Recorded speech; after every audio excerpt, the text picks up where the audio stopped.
Ladies and gentlemen, hit that subscribe button right now. You see how bright the sun is? That's how bright your mood should be.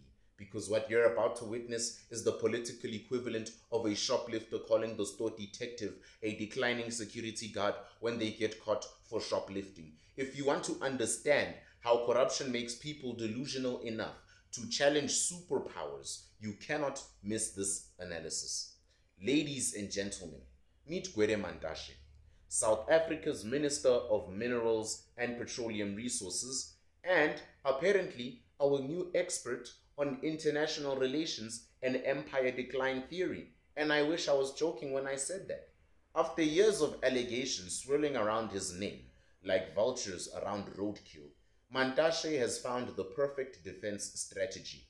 Blame America for being a declining empire that's lashing out. This is like a drunk driver telling the police officer that the breathalyzer is biased because law enforcement is in decline. The audacity is breathtaking. Here is what really happened. The US started targeting corrupt officials and their enablers with sanctions and tariffs. Simple. Suddenly, Mantashe, who's been dodging corruption allegations like Neo dodging bullets in the Matrix, decides that America is just jealous of South Africa's success. What part of South Africa is America jealous about in 2025? According to Mantashe, US discontent will not make South Africa feel guilty about joining the BRICS, and following Washington's tariff decisions, South Africa plans to redirect its export markets. That's like a criminal saying the judge is just having a bad day just because they got sentenced for their actual crime doings. Mantashe has been threatening to withhold minerals from the US, saying if Trump withdraws aid, we can withdraw minerals. Essentially trying to hold South Africa's mineral wealth hostage in a geopolitical tantrum. Correct me if I'm wrong, what part of that benefits us? But here's the beautiful irony.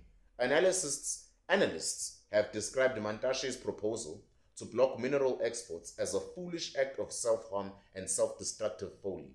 Even experts are telling him he is basically threatening to shoot himself in the belly because he cannot reach for his foot. Mantashe told US media that South Africa doesn't want a critical mineral strategy for the US, but a rather cross-cutting strategy for everyone. Big English from Mantashe, eh? This sounds noble until you realize he's essentially saying we don't want to help America specifically because they are calling out our corruption. It's like a restaurant refusing to serve the health inspector while claiming the customer is always right and they treat all customers equally as well. Here's what makes Mantashe's rhetoric so dangerous. Millions of innocent South Africans look to government ministers for leadership and moral guidance. When a senior cabinet member like Gwede Mantashe tells the entire country that challenging the world's largest economy is not only acceptable but heroic in some sick manner, what message does that send? Instead of addressing corruption allegations, Mantashe teaches South Africans, especially young, inexperienced South Africans, to blame external forces for their pathetic shortcomings. This creates a victim mentality that prevents real accountability and actual growth. By positioning the US as a declining empire, Mantashe is telling young South Africans that international cooperation is weakness and that picking fights with superpower countries is strength, even though you don't stand a chance. This is like teaching children that arguing with their teacher will improve their grades. Most insidiously, Mantashe frames resistance to anti-corruption measures as defending national sovereignty.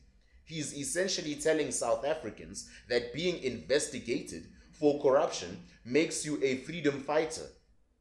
The irony of Mantashe calling the United States of America a declining empire while defending South Africa's sovereignty is truly staggering.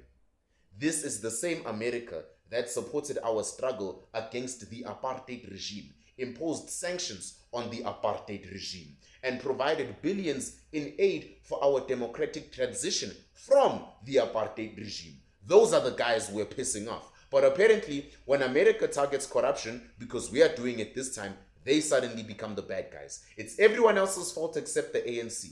It's like calling your rescuer an enemy because they refuse to enable your bad habits. Pathetic!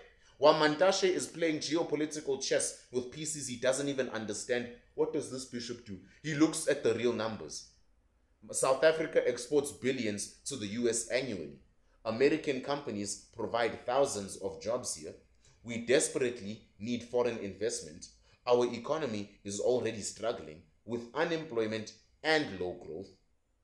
But according to Mantashe's logic, we as South Africans should risk all of that to what? Protect his reputation? Defend the right to be corrupt without consequences? More crime for us? Bread for 50 rand? Speaking of corruption allegations, there are some serious questions about 40 million rand that was supposed to go to former mine workers but apparently ended up in Mantashe's control, with workers asking where is the money. Very interesting, because Mantashe is so innocent. Maybe that's why he's so sensitive about American anti-corruption efforts. Is he? Comment down below. When you're potentially sitting on money that belongs to struggling mine workers, American sanctions probably feel very personal indeed. Bamhurdile. Mantashe's declining empire rhetoric is the international relations equivalent of a schoolyard bully claiming the principal is just jealous when they get in trouble. It's pathetic. It's pathetic, it's transparent, and it's completely ineffective. The US isn't lashing out because it's declining. It's responding to corruption that hurts both American and South African interests on one another. When you enable state capture, money laundering, and corrupt mining deals, you become a problem that needs solving, not a victim that needs sympathy. When your wife has a problem with you, you talk about it. Don't start blaming her and calling her evil. This isn't Mantashe's first rodeo with blame shifting. When environmental groups oppose his mining projects, they are agents of imperialism. When civil society questions his decisions and the ANC's, they are unpatriotic. When international leaders demand accountability, they are declining empires. Can you see the trend? Can you see the pattern? I'm genuinely asking you. Because everyone else is always the pattern, never Gwede Mantashe. What makes this particularly tragic is how Mantashe's rhetoric corrupts the minds of ordinary South Africans, who will be led to genuinely believe what he says is true, who are struggling with real problems. Young people learn that when you're caught doing wrong, according to Mantashe, blame someone else and claim victimhood. Workers who listen to Mantashe are taught that their economic struggles are America's fault, not the result of corruption and mismanagement. Citizens who listen to Mantashe are told that international accountability is nothing but foreign interference, not a tool for correcting the corruption that steals their tax money.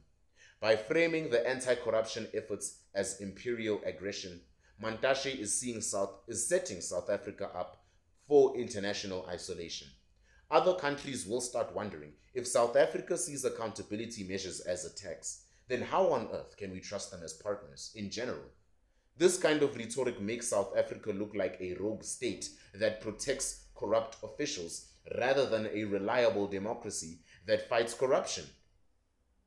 Because while Mantashe plays victim on the international stage, the real victims are mine workers, the people he's minister for, who might never see their 40 million rand, young South Africans who can't find jobs because corruption scares away investment, families whose tax money gets stolen while they struggle with poverty, citizens who watch their country's reputation get burnt and destroyed and annihilated to protect corrupt officials. All for that. The uncomfortable truth, ladies and gentlemen, is that Mantashe's declining empire rhetoric isn't about defending South Africa. It's about defending Gwede Mantashe. When you're facing corruption allegations and international scrutiny, the easiest defense is to claim your accusers are jealous, biased, or in decline. But in reality doesn't care about your deflection tactics. Corruption hurts South Africa, whether you call it sovereignty or transformation or fighting or injustice or imperial discipline or imperial decline. Instead of teaching South Africans to blame America for our problems, leaders like Mantashe, who have been in the game for years, should be addressing corruption allegations transparently, should be working with international partners to fight corruption and do better for our country, focusing on economic growth and job creation, setting examples of accountability and integrity, and have a diet. But that requires admitting fault, and apparently that's harder than blaming a declining empire. Gwede Mantashe's declining empire rhetoric is the desperate cry of a man who knows the walls are closing in. Instead of facing accountability with dignity, he's chosen to drag South Africa's international reputation, including you and me, through the mud just to protect his own position within the ANC.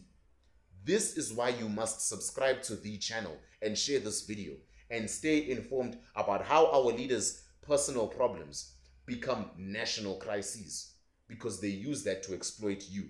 When politicians teach citizens, especially the young ones, that corruption investigations are nothing but foreign attacks, when they tell young people that accountability is imperialism, when they sacrifice the country's future to protect their past mistakes, that is not leadership, that is betrayal. The US isn't just a declining empire targeting South Africa because it's jealous. It's a concerned partner trying to help us fight the corruption that's actually destroying our country. Yes, they have their own problems like the Epstein files, but they're trying to help us. Let's be grateful. The real question is, why are some of our leaders so afraid of that help? Because when you're caught red-handed, the real problem isn't the person who caught you. It's what you were doing with your hands. This is the Sambit, and like always, like, share, subscribe, and I'll see you next time.